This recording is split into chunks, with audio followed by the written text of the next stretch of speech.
Everyone, देखो जो अपना लास्ट टॉपिक जो था सेकेंड ईयर में, ठीक है, जो हमने स्टार्ट किया हुआ था क्या, कार्बोनिल कंपाउंड्स, उसमें हमने काफ़ी कुछ चीज़ें कर ली है, ठीक है ना, काफ़ी कुछ हमने उसमें कवर कर लिया है। जैसे जो हमारा लास्ट टॉपिक जो था उसमें हमने क्या देखा था कि जो कार्बोनिल कंपाउंड्स हैं, ठीक है, उनकी जो फिज़िकल प्रॉपर्टीज़ थी वो हमने डिस्कस की थी कि उनमें जो सॉल्युबिलिटी है वो किस तरह से डिफाइन करते हैं। तो हमने इंटरमॉलिक्यूलर एसोसिएशन के थ्रू जो सॉल्युबिलिटी थी उसको डिफाइन किया था, याद होगा आपको बहुत अच्छे से, है ना। फिर हमने जो नेक्स्ट जो उसका प्रॉपर्टी थी, ठीक है, नेक्स्ट जो प्रॉपर्टी थी उसमें हमने क्या बात की थी कि जो कार्बोनिल कंपाउंड्स है, ठीक है, कार्बोनिल कंपाउंड्स के जो बॉइलिंग पॉइंट्स है, बॉइलिंग पॉइंट्स अगर उनको हम कंपेयर करें किसी एल्केन से जिनका मॉलिक्यूलर वेट उसी कार्बोनिल के जितना है, तो हमने ये देखा है कि जो कार्बोनिल कंपाउंड्स है उनका जो बॉइलिंग पॉइंट है वो ज़्यादा हमें मिलता है। इसका रीज़न हमने क्या दिया था, इंटरमॉलिक्यूलर एसोसिएशन, ठीक है, क्योंकि इंटरमॉलिक्यूलर एसोसिएशन से कुछ एक्स्ट्रा बॉन्डिंग कार्बोनाइल्स में बन जाते हैं। इस तरह से ये चीज़ हमने देखी थी ना, ये तो था इंटरमॉलिक्यूलर एसोसिएशन, ठीक है ना। तो इस एक्स्ट्रा बॉन्डिंग की वजह से, इस एसोसिएशन की वजह से जो कार्बोनिल कंपाउंड्स है उनके जब हमने बॉइलिंग पॉइंट देखे तो वो इसके कॉरस्पॉन्डिंग जो एल्केन होती है जिनका मॉलिक्यूलर वेट इस कार्बोनिल के मॉलिक्यूलर वेट के इक्वल होता है, लेकिन फिर भी वो क्या करते हैं, उनका बॉइलिंग पॉइंट क्या आता है, कम आता है एल्केन का कार्बोनिल से, क्योंकि इनमें इंटरमॉलिक्यूलर एसोसिएशन अंतराण्विक संगुणन यहाँ पाया जाता है। ये चीज़ हमने देखी थी, ठीक है। फिर इसी कार्बोनिल का अगर हम कंपैरिजन किससे करते, अगर हम कंपैरिजन करते अल्कोहल से, तो अल्कोहल से जब हमने इसको कंपेयर किया तो हमने क्या कहा कि जो अल्कोहल है उनमें इंटरमॉलिक्यूलर हाइड्रोजन बॉन्डिंग पाई जाती है।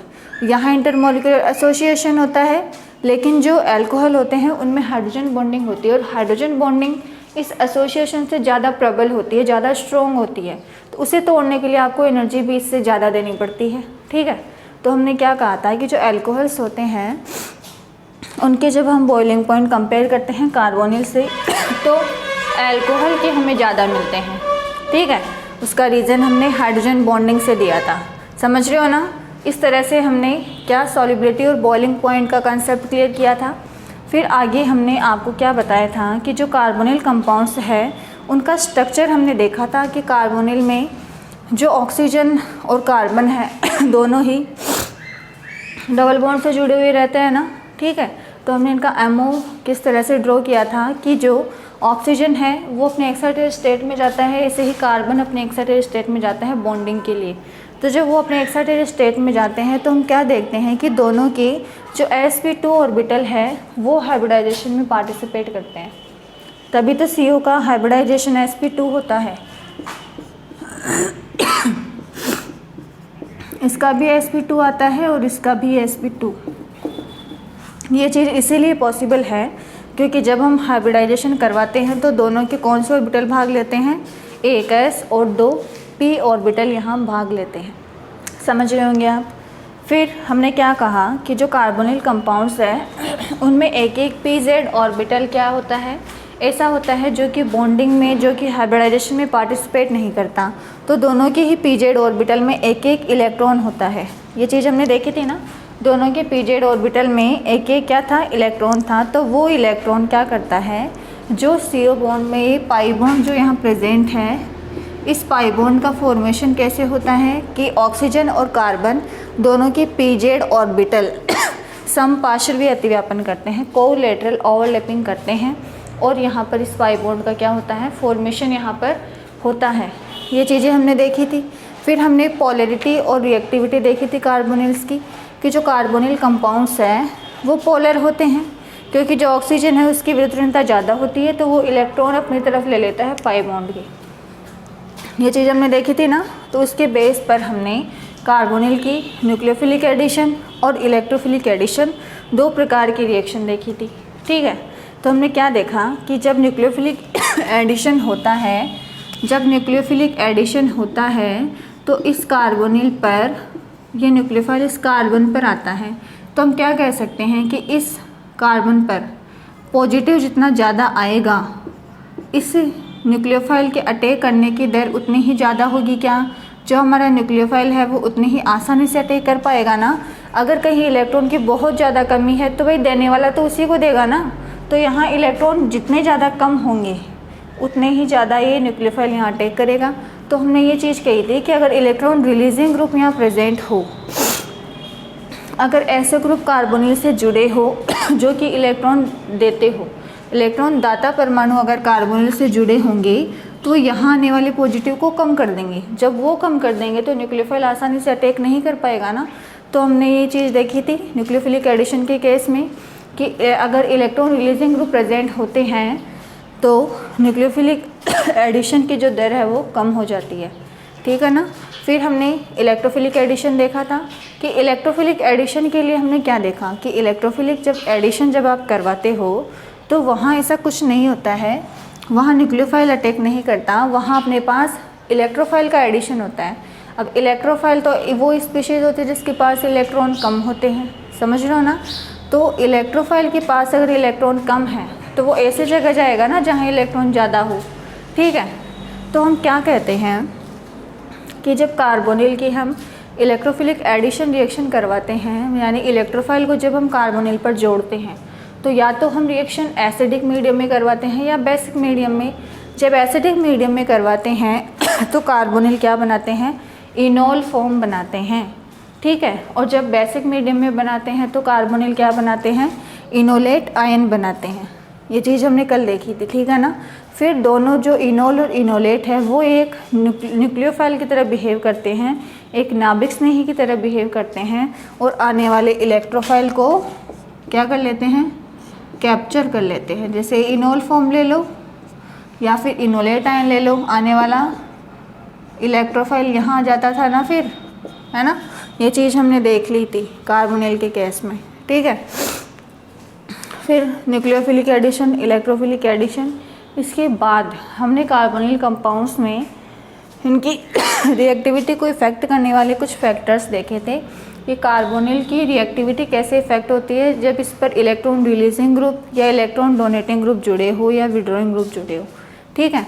तो हमने क्या देखा था कि जो कार्बोनिल है उसमें ऑक्सीजन का -I लगने की वजह से कार्बन पर आंशिक धनावेश आ जाता है। तो इस धनावेश के आने के कारण, ठीक है, कोई भी न्यूक्लियोफाइल यहाँ आसानी से अटैक कर पाता है ना।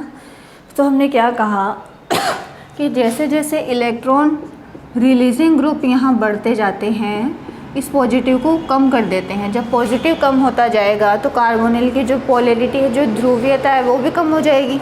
जब पोलैरिटी कम हो जाएगी, जब पॉजिटिव चार्ज ही कम हो जाएगा तो न्यूक्लियोफाइल अटैक आसानी से नहीं करेगा और अभिक्रिया की दर कम हो जाएगी।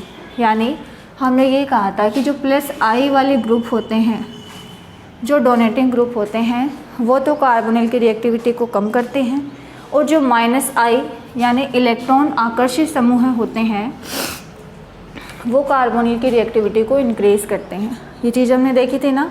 एक एग्जांपल मैंने रेजोनेंस का भी लिया था कि अगर रेजोनेंस ज़्यादा हो रहा है तो उस कार्बन को, ऑब्वियस है यार, अगर रेजोनेंस इफ़ेक्ट आप कहीं लगा रहे हो, रेजोनेंस से जो इलेक्ट्रॉन डेंसिटी डोनेट होती है किसी भी स्पीशीज़ को वो ज़्यादा होती है, ठीक है ना। जैसे अपने पास यहाँ ये कार्बोकैटायन बन गया, ठीक है।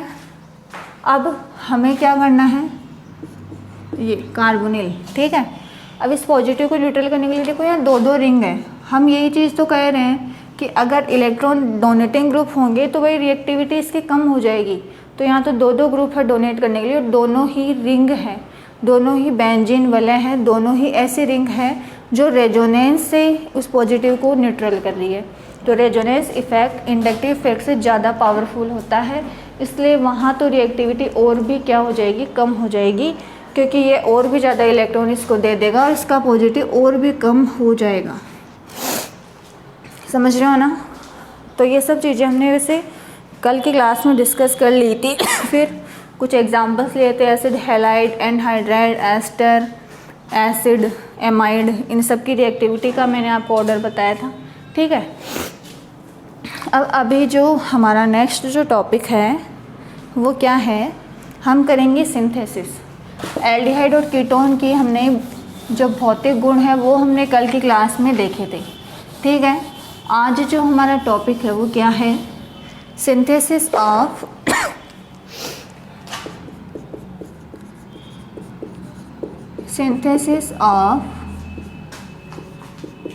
Aldehyde, synthesis of aldehyde and ketone.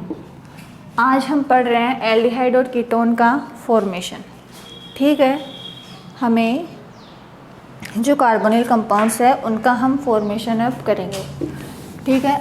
देखो अभी जो भी हम पढ़ेंगे उनमें से काफ़ी रिएक्शंस आप 12th में पढ़ चुके हो, ठीक है।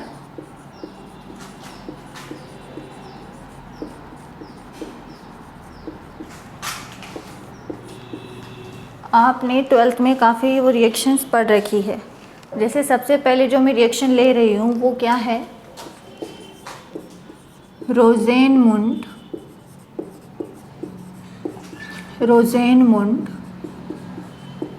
रिडक्शन।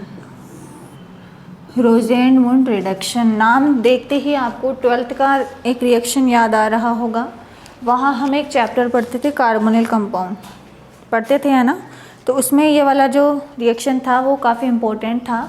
इसमें हम क्या करते थे, हम एसिड हैलाइड लेते थे, है ना। एसिड हैलाइड लेते थे, यानी कि हम लेते थे ये RCOX।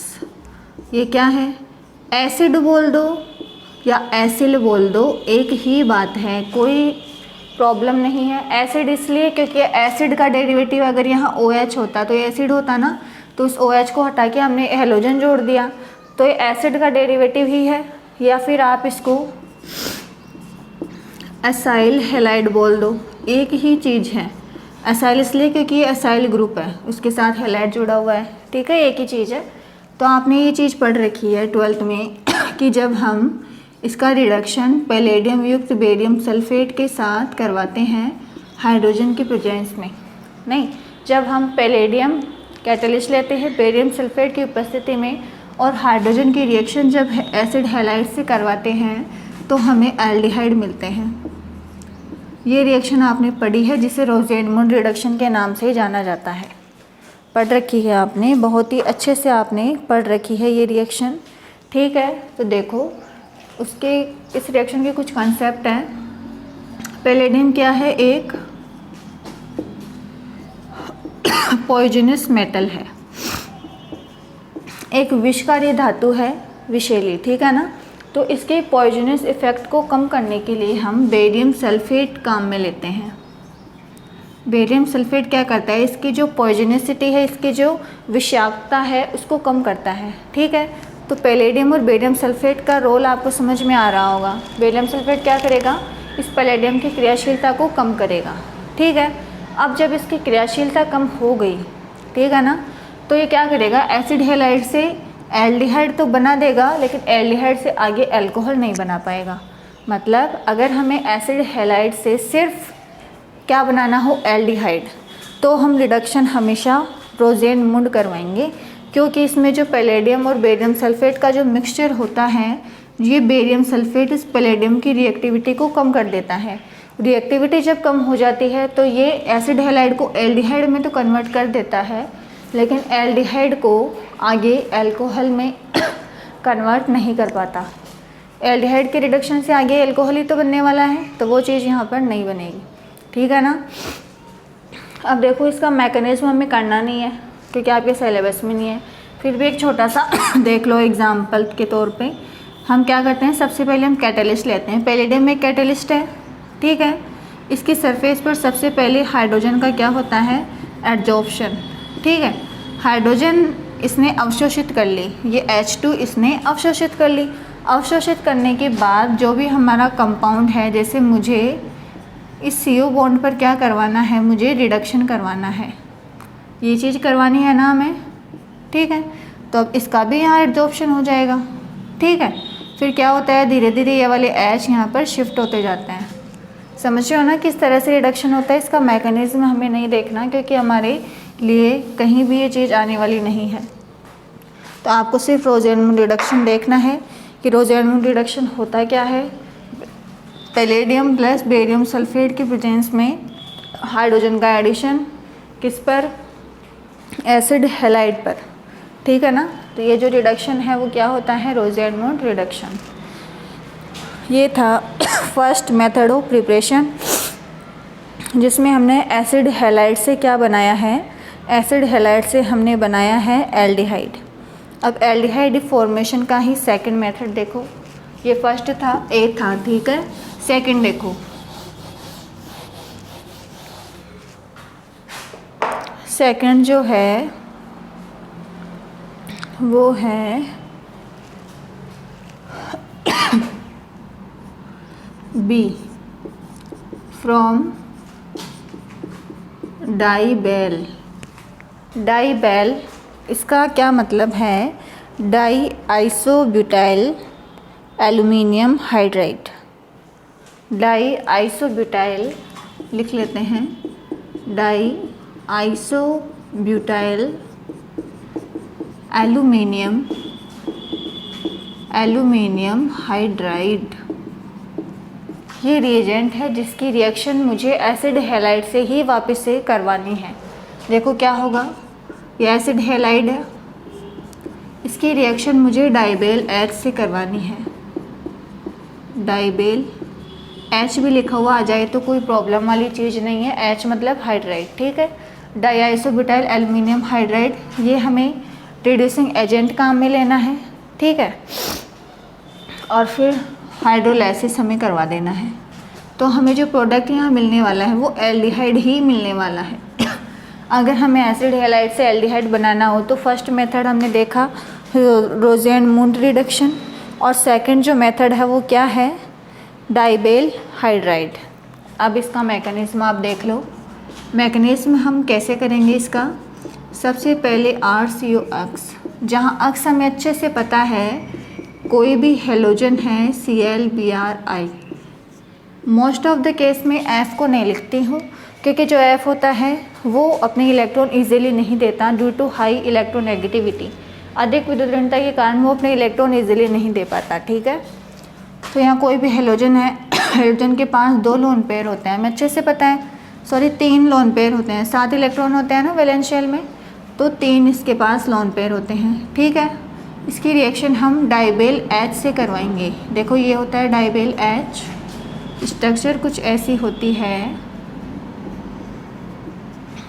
ये जो कंपाउंड मैंने बनाया है वो आइसोब्यूटिल है क्या, बिल्कुल आइसोब्यूटिल ही है, ठीक है। तो डाई आइसोब्यूटिल है तो एक और आइसोब्यूटिल मुझे यहाँ बनाना होगा,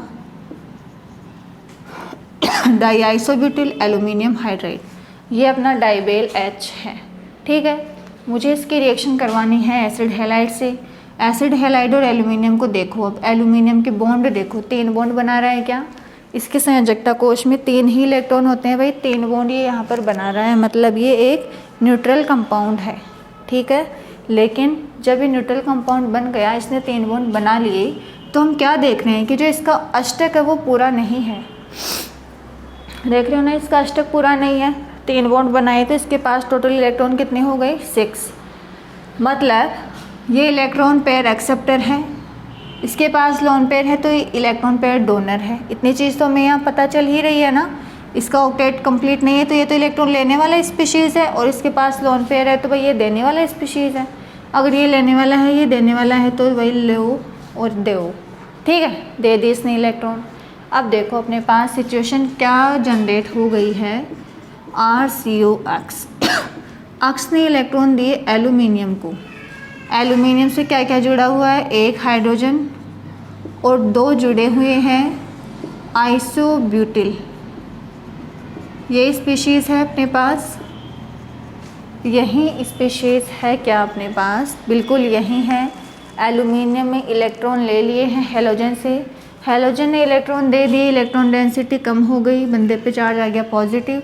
इसने ले लिए, ज़्यादा इलेक्ट्रॉन डेंसिटी हो गई, चार्ज आ गया नेगेटिव। आता है ये सब में, ठीक है।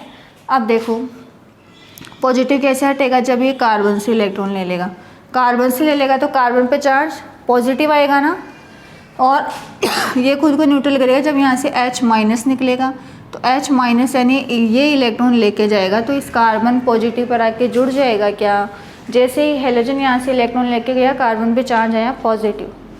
जैसे एल्यूमिनियम ने H को पकाया, H इलेक्ट्रॉन लेके जा रहा है, H माइनस की फॉर्म में जा रहा है, हाइड्राइड की फॉर्म में जा रहा है, तो H माइनस इलेक्ट्रॉन लेके आ रहा है, तो इस पॉजिटिव पे आके बाइंड हो सकता है भाई, आराम से हो सकता है।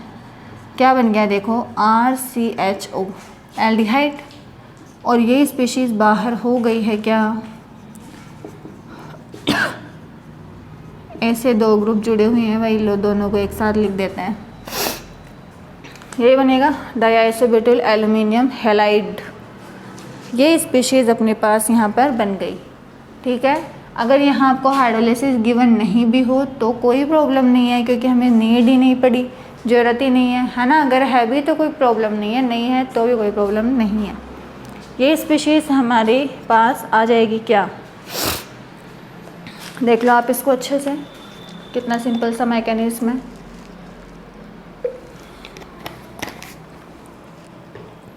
केमिस्ट्री मैथ और फिजिक्स के जैसा नहीं है ना। मैथ्स और फिजिक्स में अगर जोड़ बाकी एक बार सीख लिए तो ज़िंदगी भर के लिए वही चीज़ें काम में आती है, हमेशा के लिए जोड़ बाकी करना है ना। फिजिक्स में most of the concept repeat होते रहते हैं। यहाँ क्या होता है कि हर मैकेनिज्म में कुछ ना कुछ नया होता है, तो मैं मानती हूँ काफ़ी इंटरेस्टिंग चीज़ है। हर चीज़ में कोई ना कोई लॉजिक है, बिना लॉजिक के आपको कोई कुछ भी चीज़ नहीं बताई जाती है ना। हर चीज़ के पीछे कोई ना कोई कंसेप्ट है, तो आप बस कंसेप्ट को अच्छे से समझो। देखो अगर दिमाग से काम करोगे ना तो केमिस्ट्री जैसा इजी कोई पेपर ही नहीं है, कुछ भी तो नहीं है। देखो अगर आपको इसका स्ट्रक्चर आता है तो भाई देखते ही आपको पता चल जाना है कि जो एल्यूमिनियम है उसके पास उसका तो ऑक्टेट पूरा ही नहीं है, तो वही वो तो इलेक्ट्रॉन लेने वाला है और हेलोजन इलेक्ट्रॉन देने वाला है। ये स्टेप आते ही आगे का आपको खुद ब खुद आ जाएगा, क्योंकि न्यूट्रल कंपाउंड ज़्यादा स्टेबल होते हैं तो वो न्यूट्रल हो जाएंगे। तो कोई टफेस्ट चीज़ यहाँ पर नहीं है, सारी काम की चीज़ें हैं और आप आराम से कर भी लेंगे, ठीक है ना।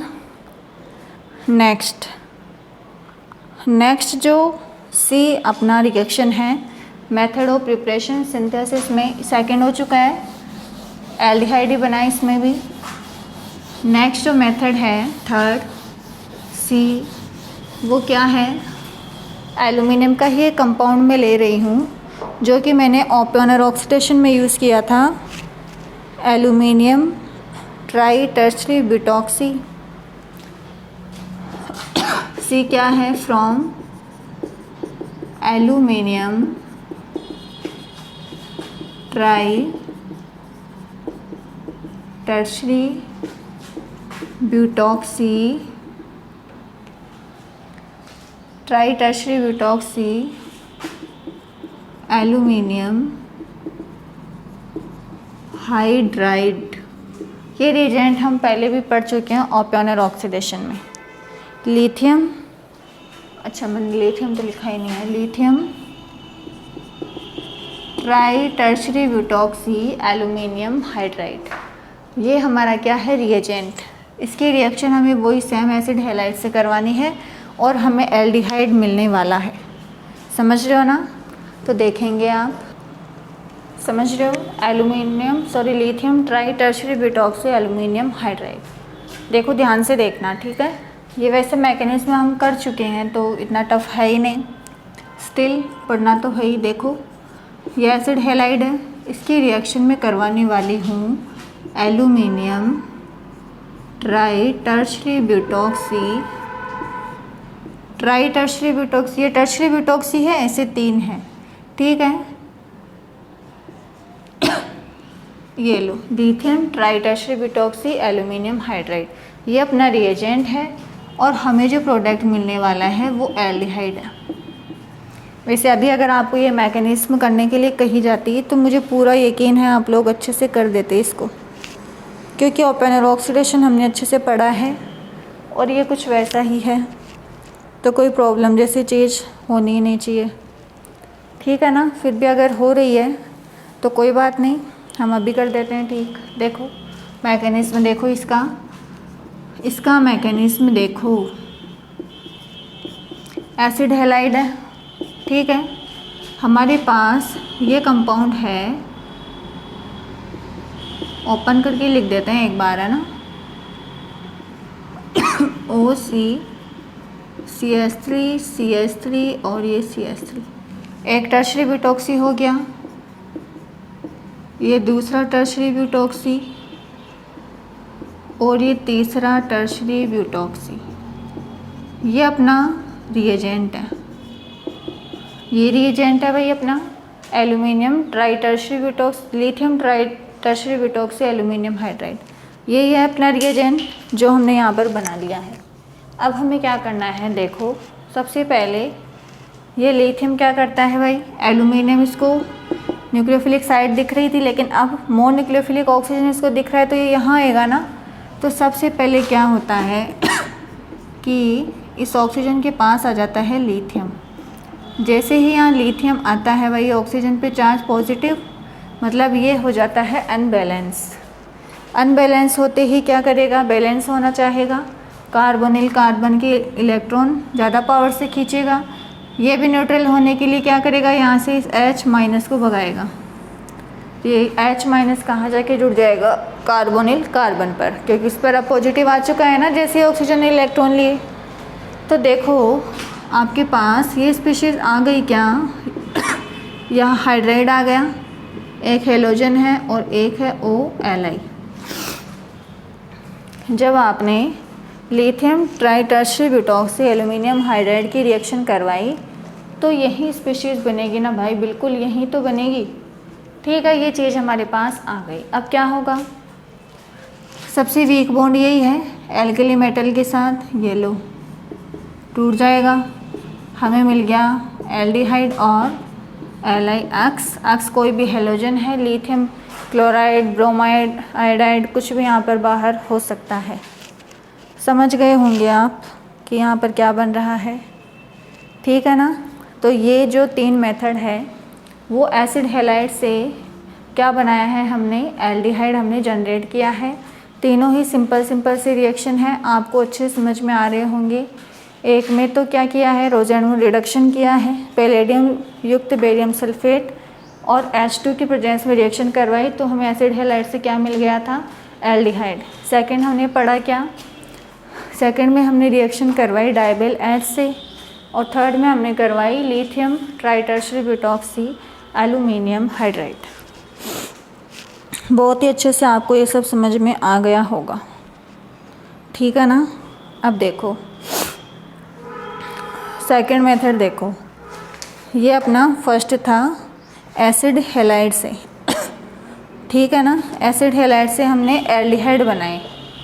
अब सेकंड जो है, अब हम एसिड हैलाइड से क्या बनाएंगे, कीटोन या एल्डिहाइड, कुछ भी बन सकता है। अब तक सिर्फ एल्डिहाइड बनाए हैं तीनों मेथड में, ठीक है ना। अब जो मैं रिएजेंट काम मिलूँगी इससे कीटोन भी बन सकते हैं और वैसे कीटोन ही बनेंगे, एल्डिहाइड तो बनेंगे ही नहीं, कीटोन ही बनेंगे। तो हम नेक्स्ट हेडिंग मान लेते हैं इसको अपना, सिंथेसिस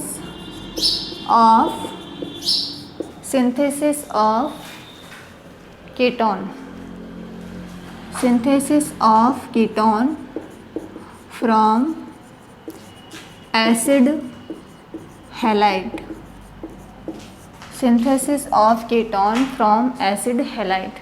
एसिड हैलाइड से हम अब कीटोन बनाएंगे, ठीक है ना। तो इसके लिए मैं कुछ रिएजेंट बता देती हूँ क्या क्या हम पढ़ने वाले हैं। सबसे पहले ये एसिड हैलाइड है, इसी की तो रिएक्शन करवाएंगे अलग अलग कंपाउंड से, ठीक है। तो एसिड हैलाइड से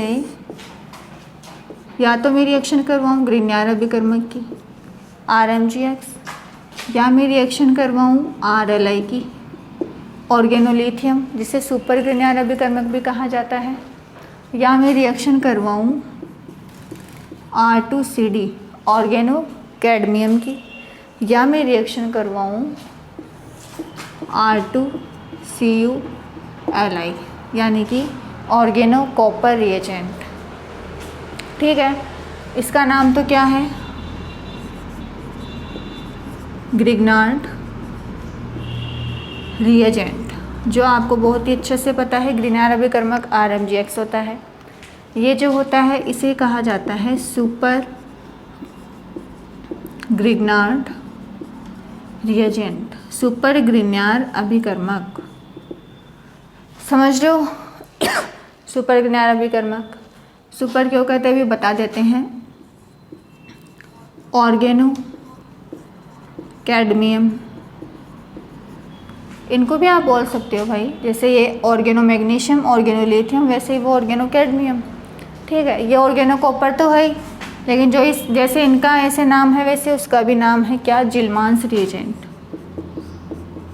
जिल्मांस रिएजेंट। इसे ऑर्गेनो कॉपर भी हम कह सकते हैं, कोई बड़ी बात नहीं है, पर जो जनरल नाम से इनको जाना जाता है वो मैंने यहाँ पर हाईलाइट किए, समझ रहे हो ना? तो हम देखो क्या करेंगे, सबसे पहले ग्रिनार अभिकर्मक की करवा देते हैं। ग्रिनार अभिकर्मक की रिएक्शन में करवा रही हूँ किससे, एसिड हैलाइड से, यही होगा। देखो एसिड हैलाइड से जब हम ग्रिनार अभिकर्मक की रिएक्शन करवाएंगे तो क्या होगा, ध्यान से देखना। हमें अच्छे से पता है कि ऑर्गेनो मैग्नीशियम में R पर नेगेटिव और मैग्नीशियम पर पॉजिटिव आता है।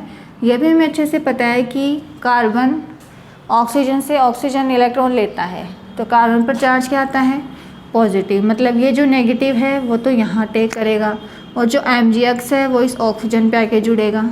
देखो क्या बन रहा है, C पे आके जुड़ गया ग्रिनार अभिकर्मक का R, ऑक्सीजन के साथ क्या जुड़ गया, MgX, और ये यहाँ पर दूसरा X, ये चीज़ है, ठीक है। अब क्या होगा, ये वीक बॉन्ड है क्योंकि मेटल से जुड़ा हुआ है, तो बाहर क्या हो गया, देखो हमें क्या मिल गया, सबसे पहले तो हमें क्या मिल जाएगा, हमें मिल जाएगा कीटोन, कीटोन मिल जाएगा ना भाई। देखो RC double bond OR, ketone मिल गया, और बाहर क्या हो गया, MgX2।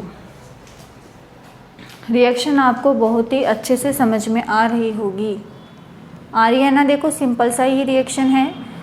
ऑर्गेनो मैग्नीशियम में जो ऑर्गेनिक पार्ट होता है, जो एल्किल ग्रुप होता है, वो एक न्यूक्लियोफाइल की तरह बिहेव करता है। तो जैसे ही कार्बोनिल ऑक्सीजन ने इलेक्ट्रॉन लिए, कार्बन पर पॉजिटिव आ गया, इलेक्ट्रोफाइल मिल गया इस न्यूक्लियोफाइल को, तो यहाँ अटैक कर देगा। जैसे ही अटैक किया, ऑक्सीजन पे नेगेटिव आएगा तो नेगेटिव पे पॉजिटिव आके यानी MgX आकर जुड़ जाएगा, ठीक है। फिर हमने क्या किया, हमने किया इस वाले बॉन्ड को ब्रेक, क्योंकि ये बॉन्ड वीक है तो ये सबसे पहले टूटेगा, तो MgX2 बाहर हो गया। ये एक लिविंग ग्रुप है X हेलोजन, ठीक है ना। और यहाँ हमें क्या मिल गया है, कीटोन। सेम आप RLI की रिएक्शन करवा दो। RLI की रिएक्शन जब आप एसिड हैलाइड से करवाएंगे, डिट्टो यही रिएक्शन बनने वाली है। यहाँ पार्शियल नेगेटिव, यहाँ पार्शियल पॉजिटिव, और ये इलेक्ट्रॉन ले लेता है। तो वही हमें अच्छे से पता है कि जो नेगेटिव है वो अटैक इस कार्बन पर करने वाला है, ये चीज़ होने वाली है भाई। देखो क्या बन जाएगा, RC, यहाँ जुड़ गया R, ये X, और इस ऑक्सीजन पे जुड़ गया लिथियम। बॉन्ड वीक है, टूट जाएगा आराम से, हमें मिल जाएगा क्या, कीटोन प्लस लिथियम हैलाइड, जहाँ X कोई भी हेलोजन है भाई, ठीक है ना। ये भी बना लेंगे, समझ में आ रहा होगा ना, ठीक है। ये इसका नाम था, ये जगह थोड़ी कवर कर रहे हैं, डिब्बे में बंद कर देते हैं, ऐसे ही बनेगा, ठीक है। अब ऑर्गेनो कैडमियम की रिएक्शन हमें करवानी है। ऑर्गेनो कैडमियम की रिएक्शन करवाएंगे। देखो क्या होता है ऑर्गेनो कैडमियम, कैडमियम के वैलेंस शेल में देखो 2 इलेक्ट्रॉन होते हैं, ठीक है ना। क्या होता है कि जब हम इसका इलेक्ट्रॉनिक विन्यास देखते हैं ठीक है, तो हम क्या देखते हैं कि ये 40 रीच में आता है, ठीक है। और सबसे लास्ट का एलिमेंट होता है, मतलब इसका विन्यास होता है क्या, 4d10 और 5s2, मतलब ये 2 इलेक्ट्रॉन आसानी से दे देता है, तो इसको d10 विन्यास मिल जाता है, इसलिए ये यहाँ पर 2 बॉन्ड बना रहा है, ठीक है। तो ये अपना ऑर्गेनो कैडमियम था। इसकी रिएक्शन हम एसिड हैलाइड से करवाएंगे। जब एसिड हैलाइड से रिएक्शन होगी तो भाई वही यहाँ नेगेटिव आएगा, तो नेगेटिव यहाँ अटैक कर देगा। देखो क्या बन गया, देखो मैं 2 मोल ले रही हूँ, ठीक है ना, 2 मोल में डायरेक्ट यहाँ पर काम में ले रही हूँ। एक ही ले लेते हैं, अब तक समझ में आएगा या नहीं आपको। RC, ये यहाँ R जुड़ गया, यहाँ X, और इस ऑक्सीजन पे क्या आके जुड़ गया, CDR। ये जुड़ा ना, क्या हो जाएगा, बाहर निकल जाएगा यहाँ से। जैसे ही बाहर निकलेगा हमें एक क्या मिल गया यहाँ पर, कीटोन, और एक आपको मिल गया है XCDR। इस रिएजेंट में आप क्या देख रहे हो कि जो बाहर निकला है XCDR, उसमें कैडमियम के पास एक एल्किल ग्रुप और है, मतलब वो एक और एसिड हैलाइड से रिएक्शन कर सकता है, ठीक है ना। RCDX ये एक और एसिड हैलाइड से रिएक्शन कर सकता है। तो जो ऑर्गेनो कैडमियम है वो 2 मोल के साथ रिएक्शन दे सकता है। तो अब ये वाला एल्किल यहाँ अटैक करेगा और ये चीज़ बना देगा क्या, ऑक्सीजन के साथ जुड़ गया कैडमियम हैलाइड। देखो ये चीज़ बन जाएगी ना, RCOR प्लस CDH2। बहुत ही अच्छे से आपको ये रिएक्शन समझ में आ रही होगी।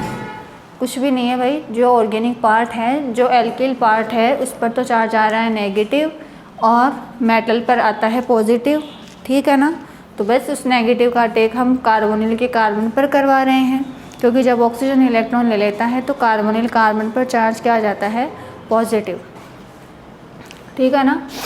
तो जो ग्रीनियर अभिकर्मक और सुपर ग्रीनियर अभिकर्मक है वो तो एक मोल के साथ ही रिएक्शन देते हैं, लेकिन जो ऑर्गेनो कैडमियम है उसके पास 2 एल्किल होते हैं, इसलिए वो 2 मोल एसिड हैलाइड के साथ रिएक्शन दे सकता है, जो वो यहाँ दे भी रहा है।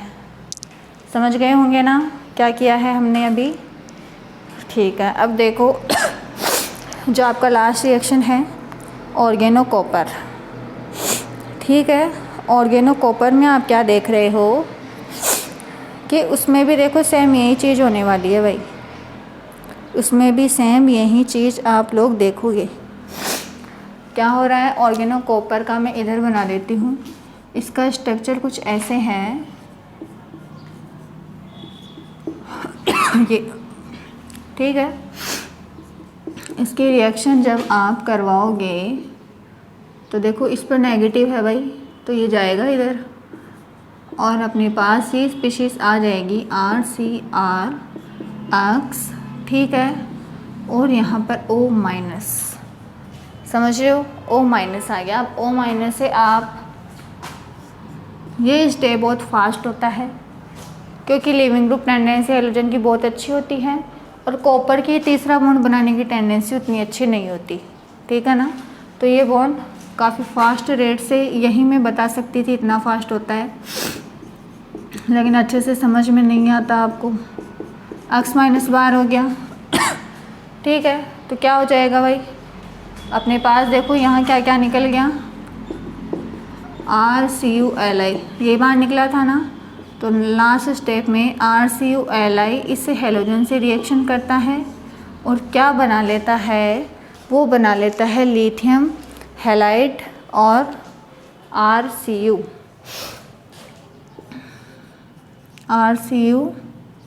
और लिथियम हैलाइड।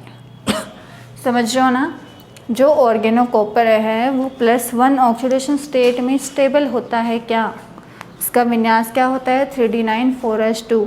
तो अगर ये +1 यहाँ +1 में ही है, कार्बन से जुड़ा हुआ है, मतलब ये +1 ऑक्सीडेशन स्टेट में है, तो जो कॉपर है +1 में ज़्यादा स्थायी होता है क्योंकि +1 में इसको स्टेबल D10 विन्यास मिलता है। समझ रहे हो ना, समझ गए हो है ना। कुछ नहीं किया है यार, कॉपर वाले में इतना सोचने की ज़रूरत नहीं है। कॉपर क्या है, ये एक बॉन्ड इजीली बना लेता है क्योंकि इसको स्टेबल विन्यास मिलता है। तो ये एक बॉन्ड यहाँ बना रहा है देखो लास्ट में, तो ये वही काम करेगा ना जो इसको पसंद आएगा। पसंद आ रहा है एक बॉन्ड बनाना, बना लिया इसने, ठीक है। तो ये थे आपके कीटोन का फॉर्मेशन जो कि हमने 4 प्रकार के रिएजेंट से किया है। समझ गए होंगे ना, 4 प्रकार के रिएजेंट से हमने क्या किया है, कीटोन का फॉर्मेशन किया है, ठीक है। अब सेकंड देखो, सेकंड में हम वही कीटोन ही बनाने वाले हैं, ठीक है। तो देखो नेक्स्ट सिंथेसिस ऑफ कीटोन ही है, सिंथेसिस ऑफ कीटोन ही है, लेकिन कीटोन बनाएंगे किससे? हाँ, ये ग्रिग्नार्ड सुपर ग्रिग्नार्ड, ये आपके माइंड में आ तो नहीं रहा, बाद में भी आ सकता है, मैं अभी बता देती हूँ।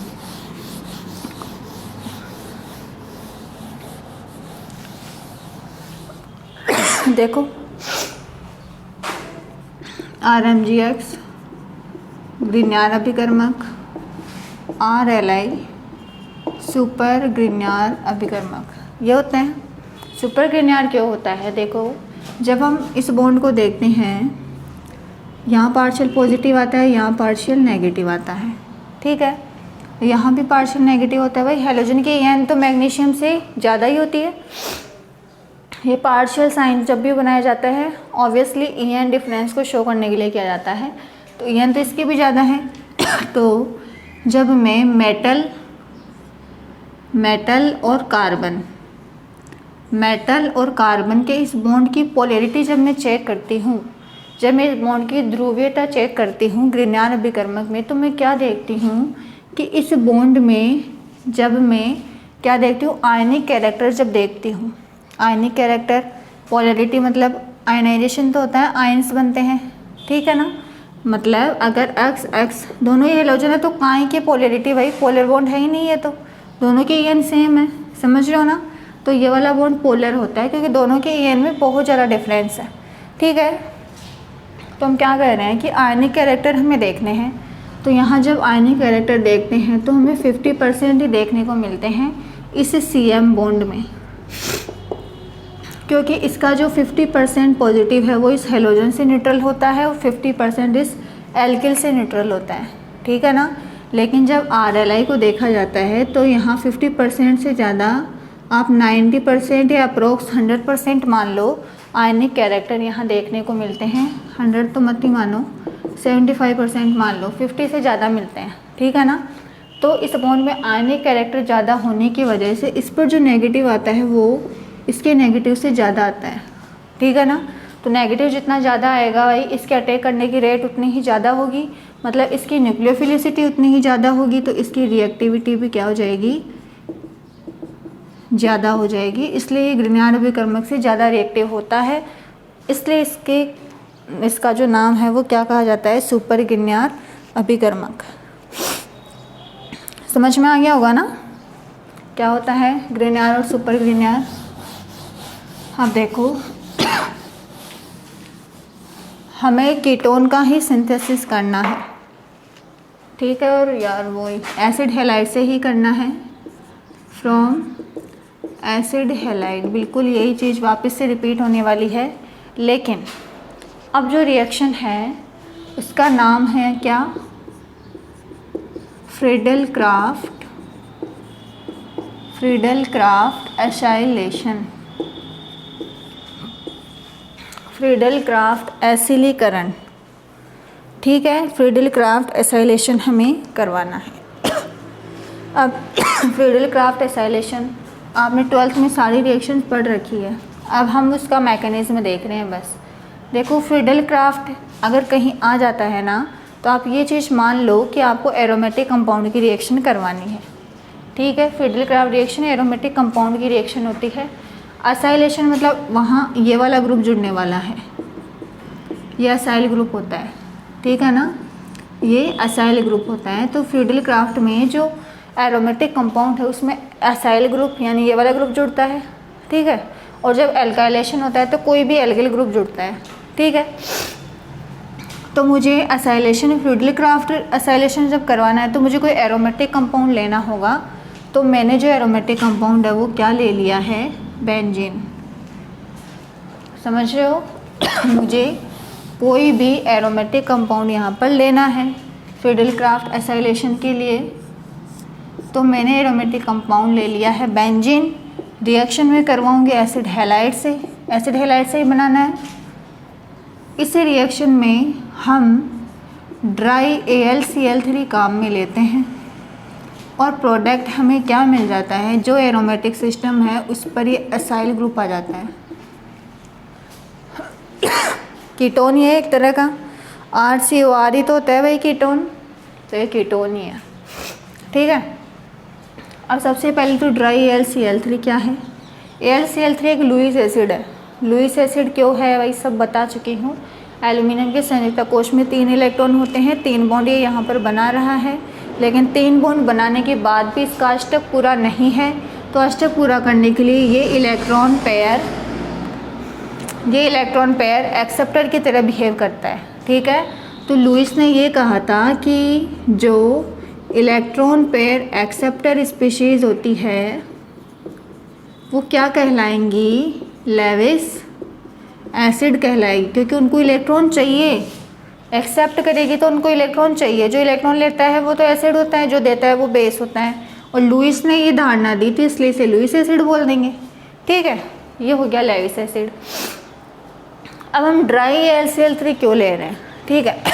अगर मैंने एक्वस ले लिया, मतलब उसमें H2O की मात्रा मैंने अगर ले ली, तो जो एल्यूमिनियम है उसे जब अष्टक पूरा करना होगा तो वो ऑक्सीजन से ही कर लेगा ना, वो हैलोजन से रिएक्शन क्यों देगा भाई, एसिड हैलाइड से रिएक्शन वो क्यों करेगा। लेकिन मैं तो ये चाहती ही नहीं, मैं नहीं चाहती कि एल्यूमिनियम किसी और से इलेक्ट्रॉन ले, मैं चाहती हूँ कि वो इस हैलोजन से इलेक्ट्रॉन ले। तो मैंने क्या किया, मैंने जो मीडियम है वो एनहाइड्रस ले लिया, निर्जलीकरण माध्यम ले लिया। अब उसे मीडियम से कोई ऐसा सोर्स नहीं मिल रहा जो उसे इलेक्ट्रॉन दे देगा, तो वो रिएक्शन अब कहाँ देगा, इस हैलोजन पर देगा, ठीक है ना। तो ड्राई AlCl3 क्यों काम में ले रहे हैं आपको पता चल गया होगा। अब हम इसका जो मैकेनिज्म है वो आपसे डिस्कस करेंगे। मैकेनिज्म में किस तरह से असाइलेशन इस रिंग पर होता है, वो चीज़ आपको बहुत ही अच्छे से देखनी है। देखो भाई, सबसे पहले ये एसिड हैलाइड है, AlCl3 वी नो, ये एक लुईस एसिड है, इसके पास लोन पेयर है, कोई हेलोजन है तो ऑब्वियस से 3 लोन पेयर है भाई, इलेक्ट्रॉन दे सकता है, दे दो, दे दिए इसने। देखो क्या बन गया, RCO अक्स, एल्यूमिनियम ने ले लिए तो नेगेटिव, हेलोजन ने दे दिए तो पॉजिटिव। ये खुद को न्यूट्रल करेगा, यहाँ से भागेगा, जैसे ही भागेगा इलेक्ट्रॉन लेके भागेगा तभी न्यूट्रल होगा, तो कार्बन पे चार्ज पॉजिटिव, ठीक है।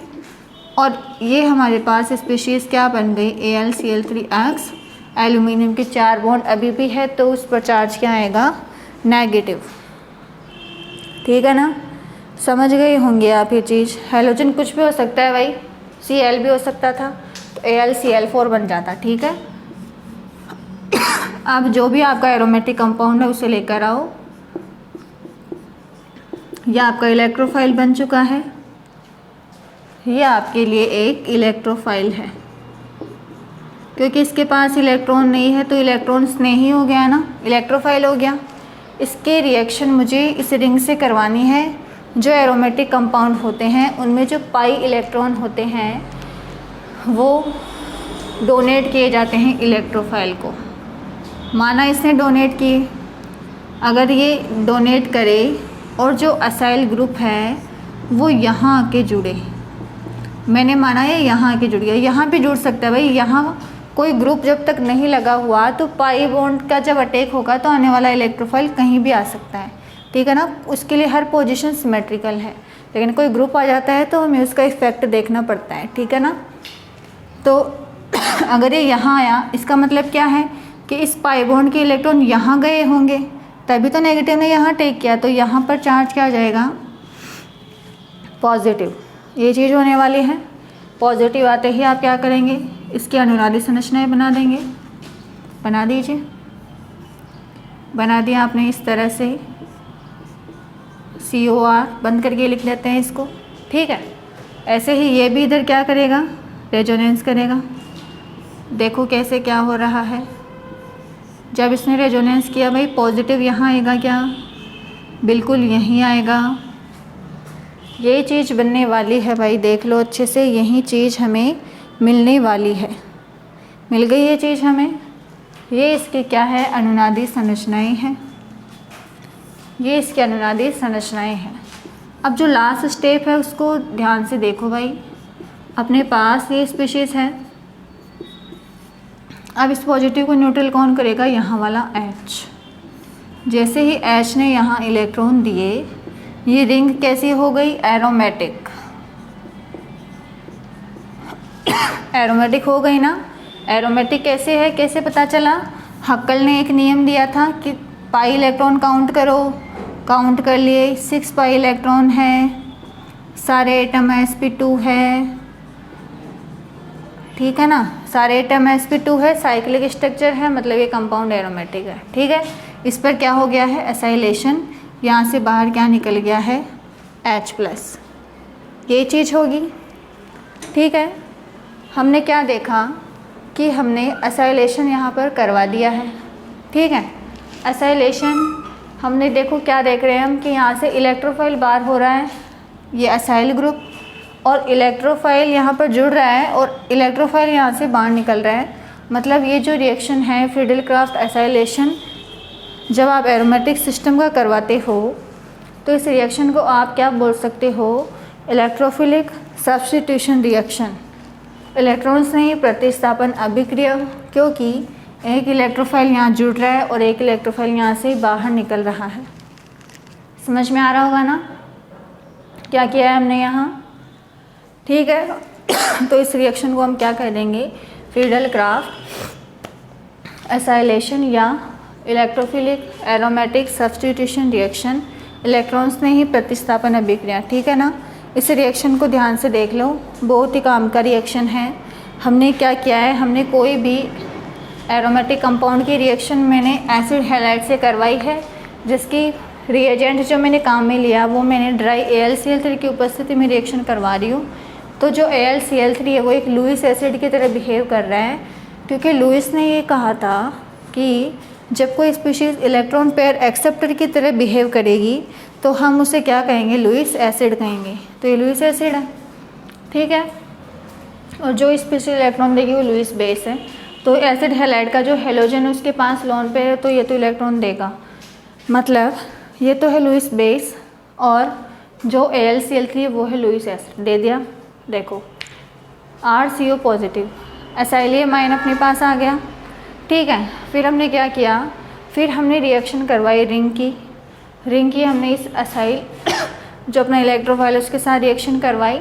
जब रिएक्शन करवाई तो हमें 3 अनालिक संरचनाएँ मिली और लास्ट में एसाइलेटेड प्रोडक्ट हमें मिल गया। हम क्या देखते हैं कि इस रिएक्शन में इलेक्ट्रोफाइल ही जुड़ता है और इलेक्ट्रोफाइल ही निकलता है, इसलिए इस रिएक्शन को हम कह देते हैं इलेक्ट्रॉन्स ने ही प्रतिस्थापन अभिक्रिया। देख लीजिए भाई, ध्यान से देख लीजिए, रिएक्शन बहुत ही अच्छे से आपको समझ में आ रहा होगा। ठीक है ना, बहुत इम्पोर्टेंट रिएक्शन है ESR रिएक्शन। तो देखो हमने जो कीटोन था उसका सिंथेसिस हमने कर लिया है फ्रीडल-क्राफ्ट रिएक्शन से।